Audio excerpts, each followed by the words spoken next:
Just labor is not going to get you somewhere. Right kind of action, the right timing, right place, all this is important, isn't it? The events around you may not be determined by you, but how your experience of life is on this planet is 100% determined by you. Believe me, you're not going to be here forever. I'll bless you with a long life, but you're going to fall dead one day. If you're beginning to think that what you're doing is very important, you need to take a holiday. You cannot fight or you cannot overcome that which does not exist. We have fixed too many things on the outside. If you fix any more, there won't be a planet left. He's an Indian yogi, mystic, philanthropist, and author. He founded a non-profit organization which offers yoga programs around the world. He also founded Project Green Hand, a grassroots ecological initiative in India. He's Sadhguru, and here's my take on his top 10 rules for success. My personal favorite clip is number 7, so I'm curious to figure out which one you guys like the best. Effort has to be incisive in the sense, it should be focused, calibrated. Simply if you make effort, it's foolish effort, isn't it? Just labor is not going to get you somewhere. Right kind of action, the right timing, right place, all this is important, isn't it? So, for all these things to happen, you need perception and intelligence. So that's all you must do in your life. Constantly looking for ways to enhance your perception and your intelligence. Rest will anyway happen. This is one thing that unfortunately humanity is not doing. They're trying to become capable of something. Do not try to become capable of something. Just enhance your perception and intelligence. Can you see me right now, all of you? Can you see me? Just point out where I am. Use your hands and point out. Can you see me? Oh, you got it wrong. You know I'm a mystic. You're getting it completely wrong. Now, this light is falling upon me, reflecting, going through your lenses, inverted image in your retina. You know the whole story, right? Where do you see me right now? Within yourself. Where do you hear me right now? Within yourself. Where have you seen the whole world? Within yourself. Have you ever experienced anything outside of yourself? Everything that ever happened to you, darkness and light happened within you, pain and pleasure happened within you, joy and misery happened within you. Have you ever experienced anything outside of yourself? No. So what I am asking you is, what happens within you? Who should determine how it should happen?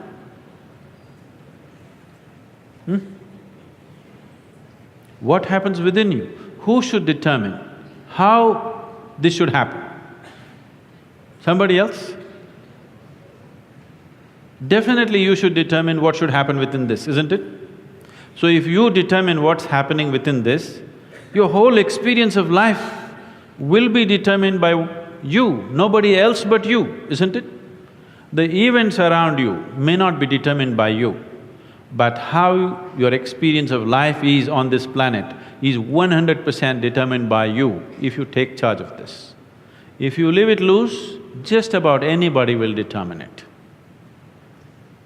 They will, not consciously, they also like you by accident. If you just observe, if everybody makes a little effort, everybody take a little time for this piece of life, okay? Not for your family, not for your career, not for something else. Just for this piece of life, give it little time because this is the most important piece of life in your life, isn't it? Yes or no? Yes. Even if you're in love with somebody, still this is the most important piece of life, isn't it? So pay some attention to this. How does it happen? Why have you taken it for granted? Believe me, you're not going to be here forever. I'll bless you with a long life, but you're going to fall dead one day. Yes or no? Yes. So, do not take this for granted. If you wake up in the morning, tomorrow if you wake up in the morning,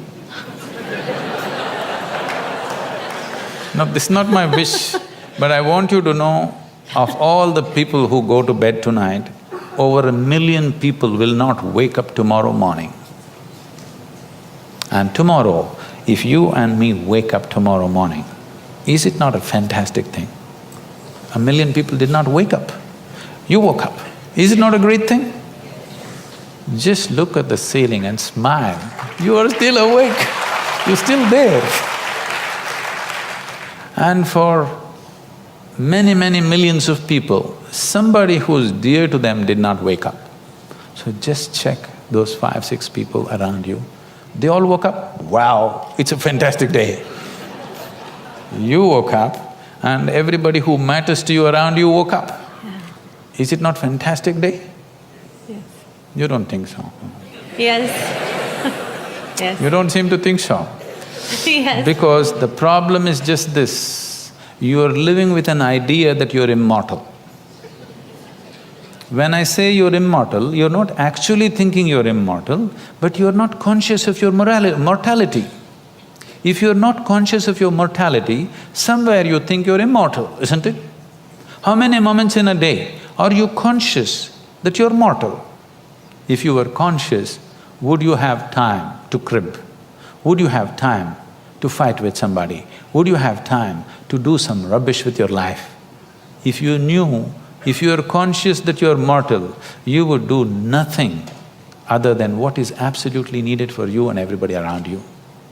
This one thing if you do, if you just remind yourself, you don't think this is a negative thing. Death is not a negative thing, it's the only thing which has added value to your life. If you're here forever, you would be unbearable. Yes, yes.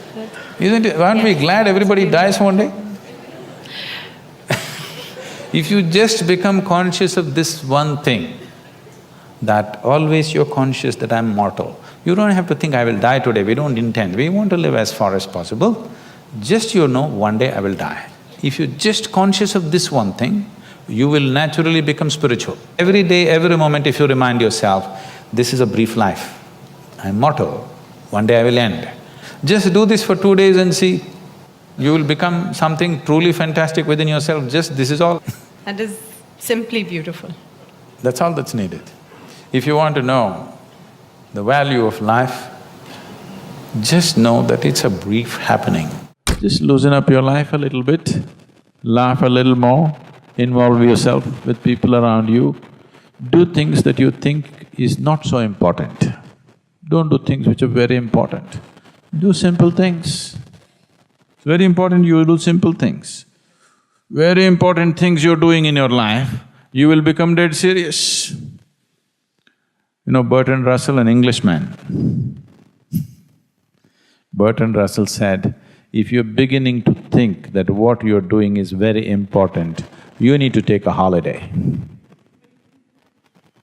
So holiday does not mean coming to India. Holiday is every day, in those 24 hours you must take a holiday from your seriousness. From your seriousness has come essentially because of your self-importance. You hold yourself as an important person. I want you to see you are like a speck of dust in this existence. Tomorrow morning if you disappear, for sure in India nobody will miss you. Even down under, they won't bother much, you know. A handful of people, they will also forget soon enough. Isn't it so? Oof! Nature does oof, you're gone. And nothing will happen in this world, everything will happen wonderfully well even if you're not there. Every human being should be aware of this every moment of his life. It does not matter what the whole world says about you. It does not matter how significant a work you're doing. You must understand that tomorrow morning the world will go on fine without you, whoever you may be. Isn't it so? If you constantly remind yourself of this, you'll have no reason to be serious. Definitely not dead. And don't be dead now, a time will come. It's time to be alive. To create fear, You have to use excessive imagination. To not be in fear, you don't have to do anything. Fear is happening because of excessive imagination, things that have not happened, you're creating. What may happen in your mind happens in 1,000 different formats, and most probably it never happens. The things that you feared, take 100 things that you have feared, probably 99 of them never happened, isn't it? Yes. So your fear is always about that which does not exist. You cannot fight or you cannot overcome that which does not exist. We can overcome something that exists. You cannot overcome that which does not exist. You just have to give up that effort. Enjoy the fear. After all, it's your making. You like horror movies. Yes, you're saying no, but you're producing them. It's just they're not making money, that's all. Fear means you're producing horror movies in your mind. Nobody else is willing to watch. That's bad for the producer. But you're producing them. So, you produce something else. Produce a comedy, a love story, suspense, thriller. Try and see today. Just sit down, produce a love story, a suspense thriller, a comedy. 5 minutes movies you make in your mind. Really. Start using your mind differently. It's just gotten into your pattern. Just gotten into your pattern of just creating horror movies all the time.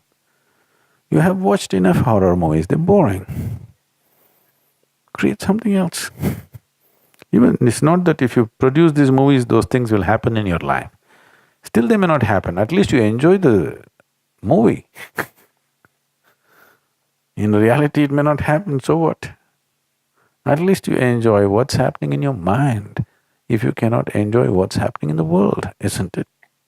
That much privilege every human being deserves, isn't it so?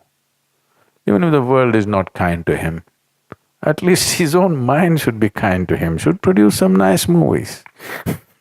We are completely committed to one dimension of our intelligence which we call as the intellect, which is just the thought process. Thought can only happen with the data that you have gathered through 5 senses, which is very limited, one thing. Another thing is, the nature of data that the senses gather are only useful for survival process. The very nature of how you see things, how you hear, smell and taste and touch life is only relevant for survival process. If you wanting to know the life itself, then these instruments of perception are no good. Even what is light and darkness is a debate between you and another creature which sees darkness as light, isn't it? If you sit with an owl and start an argument as to which is light and which is darkness, it's an endless argument, but who do you think is right? Hello? If you're saying both, you're either in the diplomatic corps or you have a successful marriage. Some have both. You learn to say both, but which is the truth? What I see is the truth or what the owl sees is the truth? That's not the point, it is just that nature has opened up our sense perception as it is necessary for our survival. Accordingly, it has opened up sense perceptions for different creatures as it is necessary for their survival. But if survival is all you're seeking, this is good enough, the 5 senses. But once you have come as a human being, somehow survival is not good enough. If your stomach is empty, there's only one issue about food. But once the stomach becomes full, you have 100 issues going on. So the nature of the human being is such, no matter what you do, you want to be something more than what you are right now. And if that something more happens, something more, it's an endless pursuit. So somewhere, a human being is seeking a limitless expansion, but trying to do it with physical means. The very nature of physicality is a defined boundary.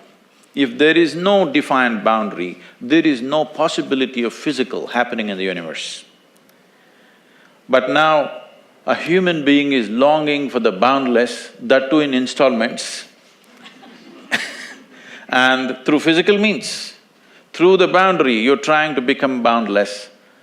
The desire is fantastic, the method is hopeless. Because the moment you identify yourself with something, your intellect's work is just to protect that identity. If you… whatever the identities of nation or family or gender or race, religion, whatever, the moment you identify yourself with something, your intellect will only function around that to protect that. So, it is a certain type of prejudice the moment you're identified.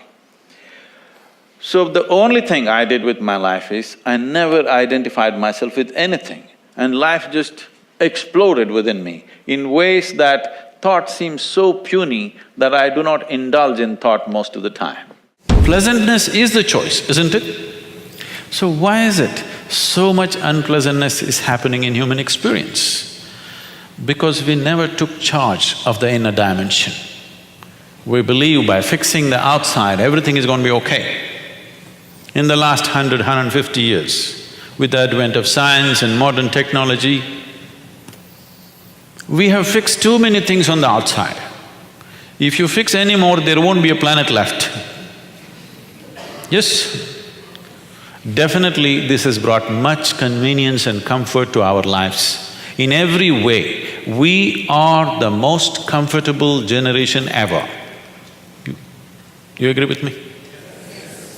I know you have series of complaints about how things are not okay, but we are the most comfortable generation ever before on this planet, isn't it so? But we cannot say we are the most joyful generation on the planet, we are the most loving generation on the planet, we are the most blissed out generation on the planet, definitely not. We are complaining like crazy about everything, like never before. This is because we fixed the outside. Comfort and convenience has happened, well-being has not happened. If your interiority was handled by you consciously, you would definitely keep this in a blissful state. So is bliss the goal of life? No. Bliss is a necessary condition for life to flower to its full potential, otherwise it will remain constrained. You're paying too much attention to everything around you, not enough attention to this one. But the quality of your life is essentially determined by how you carry this one. Yes or no? This moment, what kind of clothes you're wearing, what kind of car you parked outside, what kind of home you live in does not determine the quality of your life. This moment, how joyful are you feeling within yourself determines the quality of your life, isn't it so? Nothing has been done about it. You think it'll happen in consequence, and you're setting impossible goals for your happiness. If I have to be happy, my wife should be like this, my husband should be like that, my children should be like this, the world should become some other way. Well, these are impossible conditions you're setting for your happiness and peacefulness. Now that you have compromised yourself to peace, why I'm saying compromise yourself to peace is because a lot of people have given up aspirations for being ecstatic or blissful. If I'm just peaceful, it's enough. Even the so-called spiritual leaders are going about and saying peace is the highest goal in your life. Peace is not the highest goal in your life. If you want to enjoy your lunch today, you must be peaceful. Yes or no? If you're not even peaceful, there is nothing in your life that you can do in a worthwhile way. To be peaceful essentially means this, that you're not messing your mind. To be peaceful means that your system is at ease. You know how to conduct your mind, you know how to conduct your emotions, your body and your energies, you are peaceful. It is not a rocket technology, It is the most basic thing. You have a dog at home, you give him his food, he sits peacefully. Maybe not ecstatic, but peacefully. Many times they're ecstatic also. Yes? If your dog is able to sit peacefully, oh, he doesn't have to run my industry. That's not the point, he's got his own stuff going.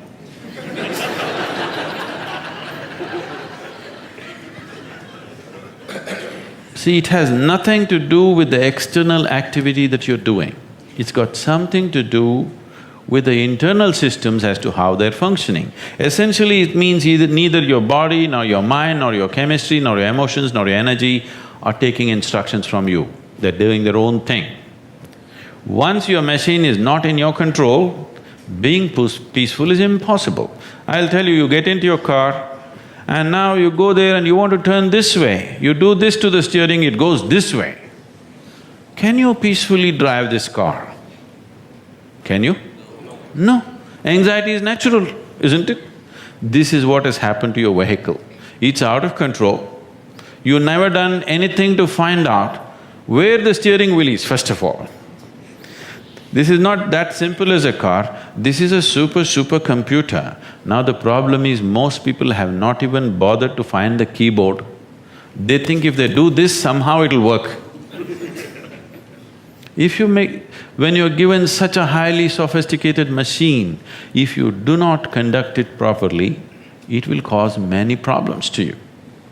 By accident it's working. I want you to know this is made this way. If you hold your hands like this, it'll breathe one way. If you just turn it around, the very way you breathe, the breathing pattern itself changes in your lungs. You can try it if you want when you have the time. This way, this way. I'm saying everything that you do, fundamental changes are happening in this machine because it's such a sophisticated machine. It's more than a touch screen. If you just wish it, it will happen. When you have such a sensitive and sophisticated machine and you are operating like a blacksmith, then being peaceful seems to be difficult. Peace is not the highest goal in your life, it is the most fundamental requirement. Don't ever set peace as the highest goal. If you do that, you will only rest in peace. You must see, to be peaceful is the first thing in your life, isn't it? If you want to do anything sensibly in your life, if you want to conduct any situation in your life sensibly, to be peaceful and happy is fundamental. Unfortunately, in many ways, not just in the way that I said now, in many different ways, I would say 70% of illnesses on the planet, all kinds, are self-created. Even if you get an infection, there is a way. If you keep yourself in a certain way, physically and mentally, the virus and the bacteria will not work the same way as it works upon somebody else. If you set yourself like this, no matter what's happening, anyway, I have to go and do this, this and this. There's no break from that. The last 29 years, I have not been able to cancel one program because I'm running temperature, I got a cold, I got this, I got that. It doesn't matter what's happening, what you have to do, you anyway have to do. You can't turn back on that. Either out of your commitment or you have a boss like that. One way or the other, if it happens, then you will see, you will not at all fall sick so often. Because if you have temperature, you still have to go. If it's summer, you still go, right? Now, a lot of people don't go. It's a little hot outside, they don't go and work. Little cold outside, they don't go and work. A little raining, they won't go and work. A snowflake, they will not go and work. This is just weather.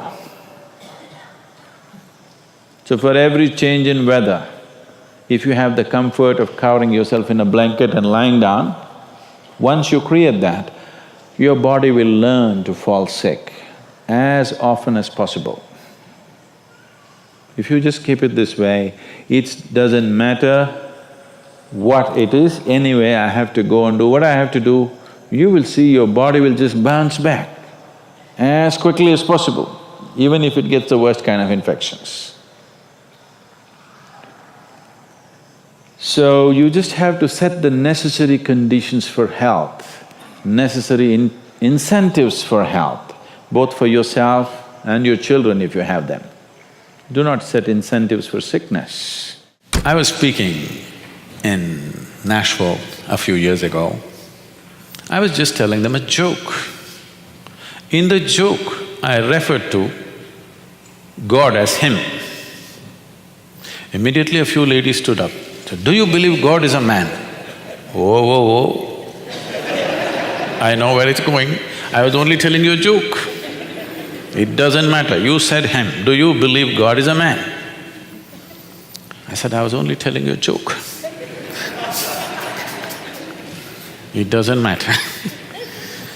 So now there is an argument going around in certain parts of America. Is God a man or a woman? In India, we have no such problems. We have a man god, we have a woman god, we have a cow god, we have an elephant god, we have a monkey, we have a snake, we have flying ones, crawling ones, creeping ones, every kind. Because it's a very wise culture, we foresaw all the future problems that may arise. Who knows?